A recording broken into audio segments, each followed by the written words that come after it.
Coming up on Mountain News this morning, a church here in our region hosts a giveaway to help feed Eastern Kentucky families, and a local business celebrates a special anniversary after facing a variety of hardships.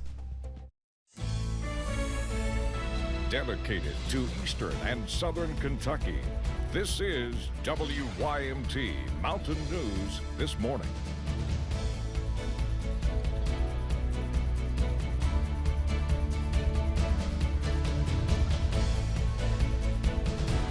Good morning to you. It's Monday, the beginning of the work week, and it's 6:33. It's the last day of January. I feel like January has just gone by so slowly. Let's head over to Brandon for a look at our forecast. And Brandon, I know you're kind of happy to get rid of January because it's been a very busy weather for you all. It doesn't make any difference. That's it looks true. like February is shaping up to be another busy that's month. Also, yeah. So we'll kind of take a look at that here in a little bit more in depth. But right now, let's talk about this morning, as it is the last day of January, transitioning out of the first month of the year.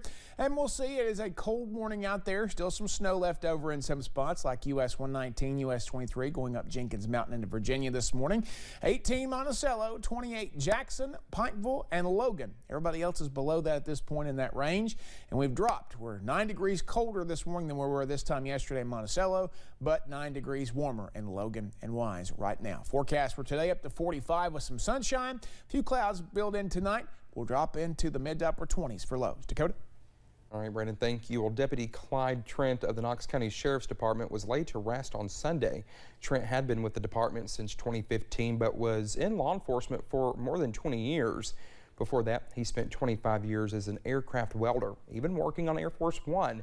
Trent was also a recording music artist and singer. He was buried Sunday evening at Hopper Funeral Home in Barberville. Well, the funeral for late London police officer Travis Hurley is today. Hurley was a retired lieutenant and former K-9 handler. Funeral services will be held at 1 p.m. at First Baptist in East Bernstadt, and burial will follow at Mount Zion Cemetery. Prestonsburg police are asking for the public's help finding 31-year-old Jesse Carr of Elizabethtown. Now, he was in the Floyd County Jail on drug trafficking and escape charges and was seeking treatment at ARH. When his restraints had to be removed, he left his room and eventually the hospital. The deputy jailer tried to go after him but was unsuccessful. Police stressed that at no time was the public in danger. If you see him, do not approach him. Instead, call 911. He is believed to be in the Louisville area or Elizabethtown. A KSP trooper with Post 9 in Pikeville received the Life-Saving Award during the 2021 SORN Awards, an annual award show put on by KSP.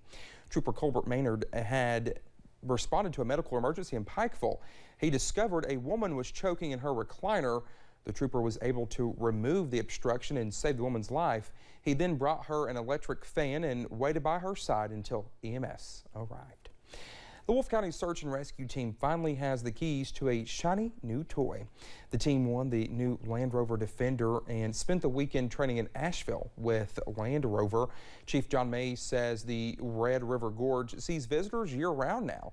And earlier this month, the team rescued a 25-year-old woman. Now their team has been using an old box truck to maneuver the trails.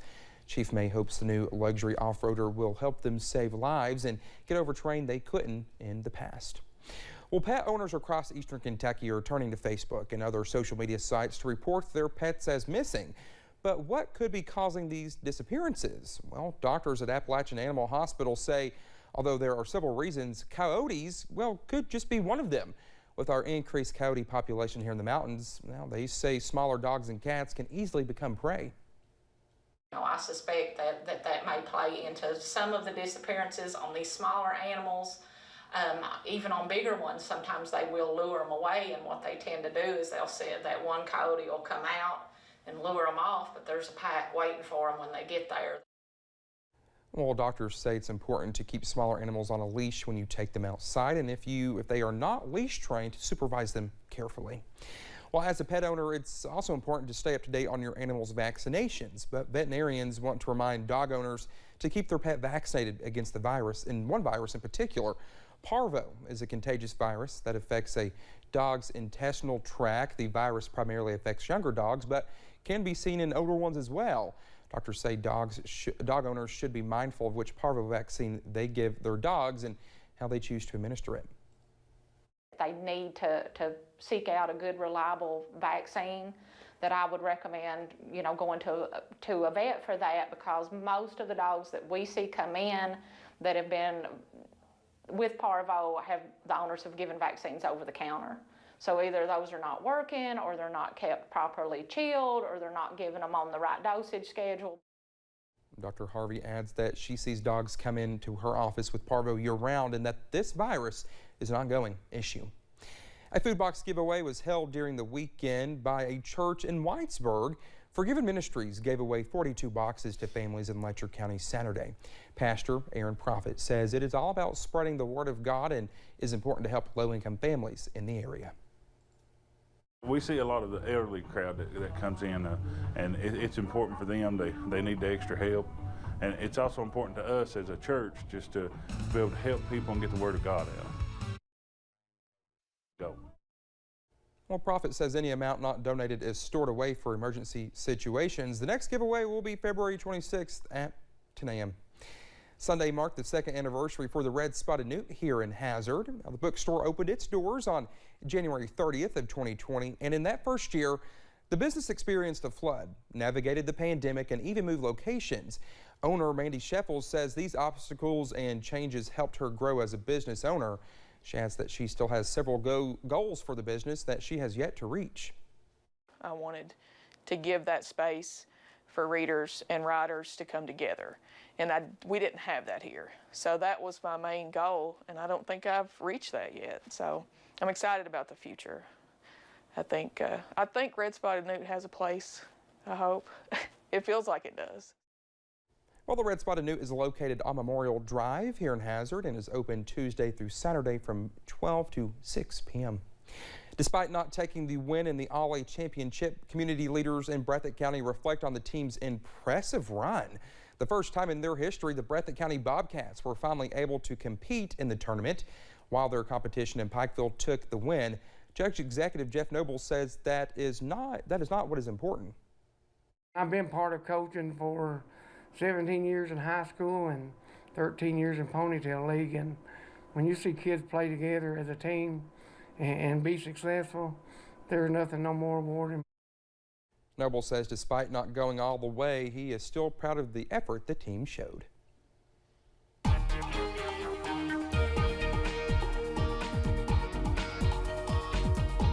6:40 here on this Monday morning, and we're seeing some cold temperatures out there to start the new work and school week and the last day of January. Not last day, it's the last day. Today's the 31st. 18 in Monticello, 19 in Jacksboro, 28 on the other end of the spectrum there. Jackson, Hazard, Pikeville, and Logan this morning. Everybody else kind of falling in between. Your out-the-door forecast features again some sunshine a little bit later on, maybe a few clouds this morning, and temperatures topping out in the mid-40s later this afternoon. Dakota? All right, Brandon, thank you so much. The time is now 6:40. Still to come here on Mountain News this morning. The White House continues working on its list of potential nominees to fill a seat in the highest court in the land.